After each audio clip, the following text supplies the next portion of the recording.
speech. Thank you, Speaker, sir, for yielding this time to me. I want to thank Lok Jan Shakti Party for giving me this opportunity. Honorable Speaker, sir, I rise with immense gratitude and respect for our Honorable President of India for her encouraging, enthralling, and encouraging speech addressed to the Parliament. It is with great pride and wholehearted support and appreciation for the vision that she has laid out for us. हम बोलना चाहेंगे speaker महोदय कि हमारे यशस्वी और ओजस्वी प्रधानमंत्री श्री नरेंद्र मोदी जी के नेतृत्व में भारत लगातार विकास की ओर अग्रसर है। स्कूल और विद्यालय में ही बापू के विचारों को पढ़ती आई हूँ और आज ये कहना चाहूँगी कि बापू के विचारों को अगर सत्य निष्ठा से कोई आगे लेकर के जा रहा है तो वो एनडीए की सरकार है। सर, बापू का विचार था कि गरीबों को मुख्य धारा से जोड़ा जाए और एनडीए की सरकार बखूबी ये कर पा रही है। देश में 4 करोड़ से ज़्यादा पीएम आवास योजना की स्वीकृति, 12 करोड़ परिवारों में 55 करोड़ व्यक्तियों को पीएम आरोग्य योजना के तहत स्वास्थ्य बीमा मिला है।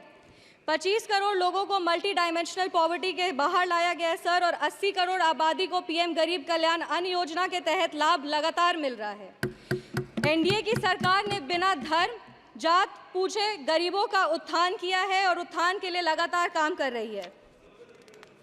सर, हम बिहार से आते हैं और बिहार ने 2005 से लगातार एनडीए को बुलंदी और मजबूती दी है। बिहार में एक नेता, नियत, नेतृत्व और कड़ी निष्ठा से एनडीए बिहार को उसका गौरव और एक नया कीर्तिमान वहां पे विकास का गढ़ रहा है। हमारे पार्टी के नेता श्रद्धेय रामविलास पासवान जी ने लगातार बाबा साहब भीमराव अंबेडकर के पद चिन्हों पर चलकर दलित, शोषित और वंचित वर्गों को आगे बढ़ाया है। आज हम बाबा साहब भीमराव अंबेडकर की बात कर रहे हैं और उनका एक कोट पढ़ना चाहेंगे।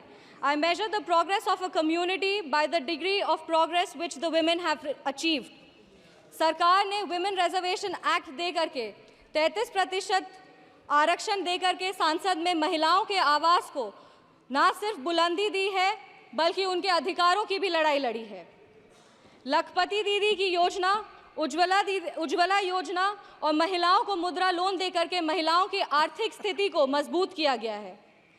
अगर आज हम आर्थिक स्थिति की बात कर रहे हैं तो हमें अर्थव्यवस्था की भी बात करनी चाहिए और देश आज विश्व की 5वीं सबसे बड़ी अर्थव्यवस्था है और 2047 तक विश्व की 3री सबसे बड़ी अर्थव्यवस्था होगी। माननीय प्रधानमंत्री श्री नरेंद्र मोदी जी के नेतृत्व में भारत देश को विकास का एक व्यापक स्वरूप मिल रहा है। किसान सम्मान निधि के तहत किसानों को न्यूनतम राशि मिल रही है जिससे उनकी स्थिति में बढ़ोतरी हो रही है और आत्मनिर्भर भारत का जो ये सोच है उससे भारत विश्व स्तर पर एक अपना पहचान बना रहा है। अगर हम विश्व स्तर की बात करें तो G20 के न्यू दिल्ली डिक्लेरेशन में 100% ग्लोबल कंसेंसस के साथ भारत आज एक विश्व मित्र के रूप में स्थापित हो रहा है। ऑनरेबल स्पीकर सर, एक युवा हैं और युवाओं का प्रतिनिधित्व कर रहे हैं। हम कहना चाहेंगे कि एनडीए की सरकार में the youth is being equipped with necessary skills and knowledge to face global challenges with initiatives like skill India, digital India and startup India.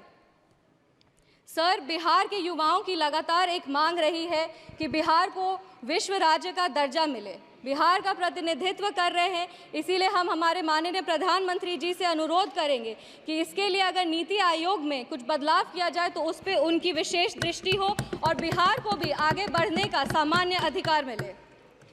Sir, I am firmly convinced that with continuous efforts and visionary policies of the NDA government, Bihar will be an example for the development of the entire nation.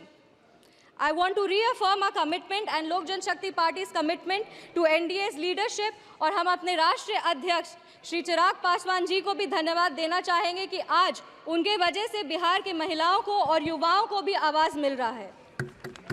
इस सदन की गरिमा और इस सदन के इतिहास को देखते हुए सर 2 पंक्ति पढ़ना चाहेंगे। जो भरा नहीं है भावों से बहती जिसमें रसधार नहीं, जो भरा नहीं है भावों से बहती जिसमें रसधार नहीं, वो हृदय नहीं है पत्थर है जिसमें स्वदेश का प्यार नहीं। धन्यवाद speaker sir, thank you. Thank you, Sambhavi, for your maiden speech.